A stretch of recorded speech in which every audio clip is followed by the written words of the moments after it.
Olá, me chamo Maria Letícia, sou graduanda em Arquitetura e Urbanismo e irei apresentar o trabalho Arquitetura e Fé, a Igreja do Bom Jesus do Horto e sua relação com a história, memória e arquitetura de Juazeiro do Norte, Ceará.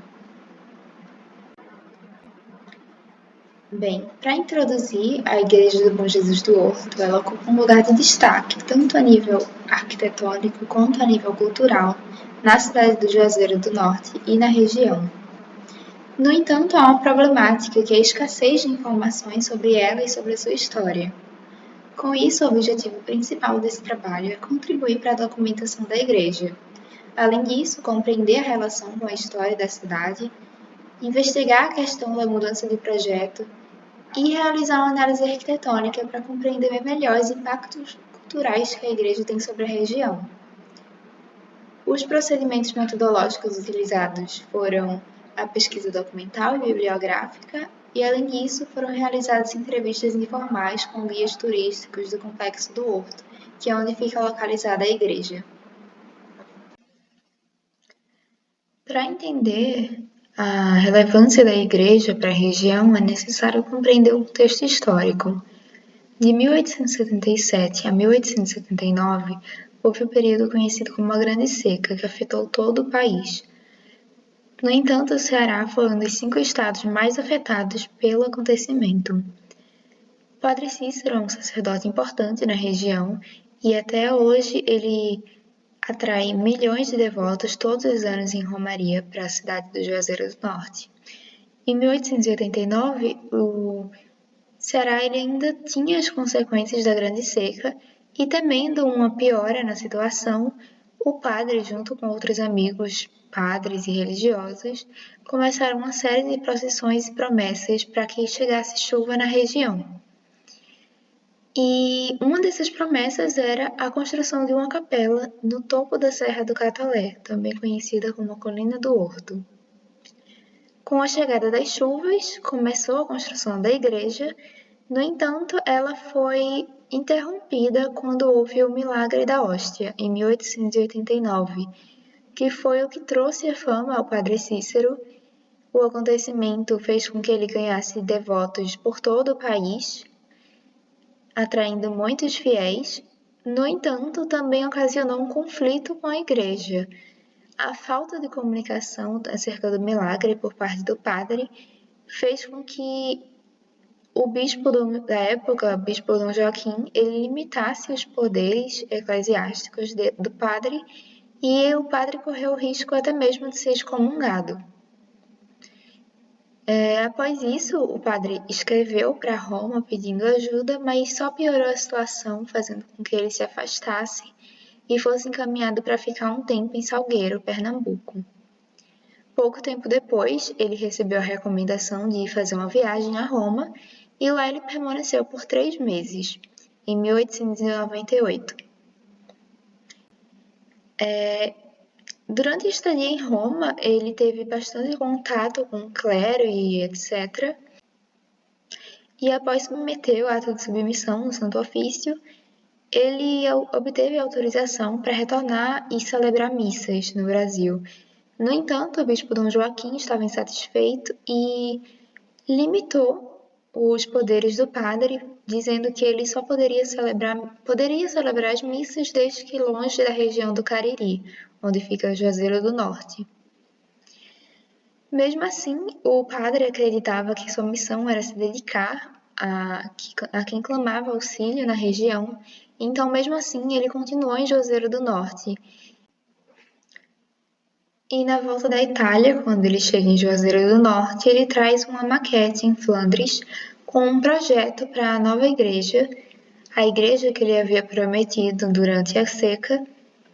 E esse projeto ele tem uma mistura de estilos, mas tem características principalmente do neogótico, com os arcos ogivais, as torres pontiagudas, o trabalho em pedra. No total, eram para ser construídas 25 torres, no entanto, só 3 foram construídas até que houvesse outra proibição.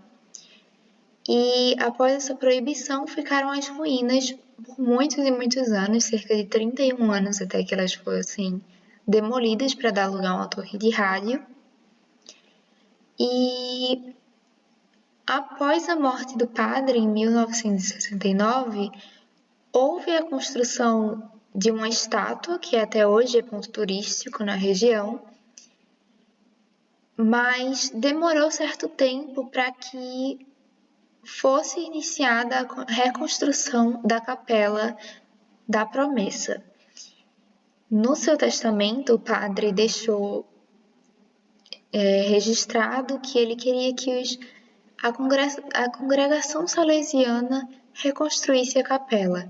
Durante sua estadia na Itália, ele se aproximou muito da congregação, então ele tinha esse desejo que fosse dada continuidade ao projeto, à construção, por parte dos salesianos.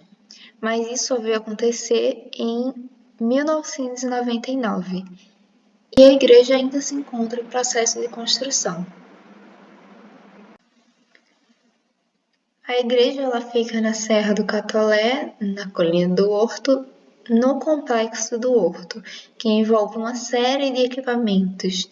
A estátua que foi comentada anteriormente, a estátua do Padre Cícero, o Museu Vivo do Padre Cícero, as ruínas da Guerra da Sedição, o jardim pertencente ao Geoparque Cariri e o bondinho que foi terminado recentemente. Todos esses equipamentos eles recebem auxílio do poder público, menos a Igreja do Bom Jesus do Horto, que é uma responsabilidade da congregação salesiana, assim como foi pedido do padre. Então, toda a construção dela tem sido feita através da ajuda dos fiéis. A construção da Igreja do Horto ela tem sido feita com um projeto completamente diferente do que o Padre Cícero trouxe do século XIX. Agora está sendo seguido um projeto feito no final do século XX por arquitetos italianos também, e essa mudança de projeto ela se deu sobretudo devido às condições climáticas da região, para tornar o projeto mais viável. A maquete de exibição do projeto ela se encontra em frente ao Museu Vivo do Padre Cícero. O projeto ele conta com uma área de 4.000 metros quadrados e a edificação conta com uma altura de 50 metros. É notável a preocupação dos arquitetos em adotar soluções arquitetônicas que beneficiassem o clima da região. Foram feitas aberturas sombreadas voltadas para o leste, além disso foi feito um pé direito elevado e foram utilizadas cores claras para evitar a absorção excessiva do calor e também para aumentar a sensação de amplitude.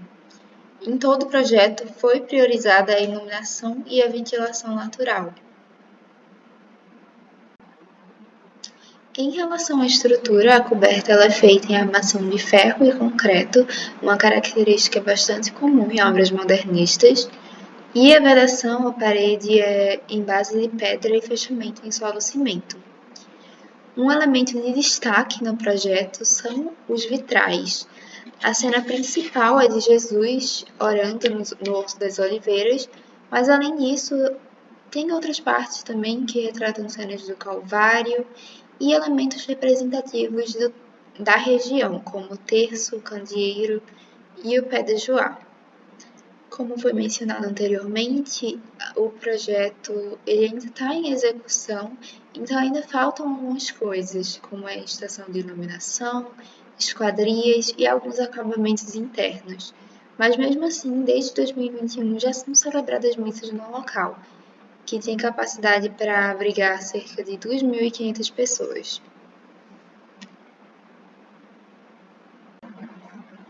Com isso, nota-se a relevância da igreja na região. Ela se tornou um marco na paisagem e é possível ser visualizada de vários pontos da cidade, devido às suas dimensões e o local onde está situada, a Serra do Catolé, que é o ponto mais alto da cidade. As suas características arquitetônicas fazem dela um exemplo marcante da arquitetura modernista na cidade do Juazeiro do Norte e na região.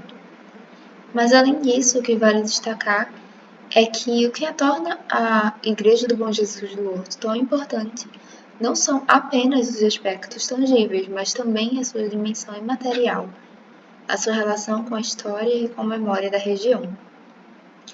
E tudo isso se relaciona também com a definição de Pellegrini de patrimônio material.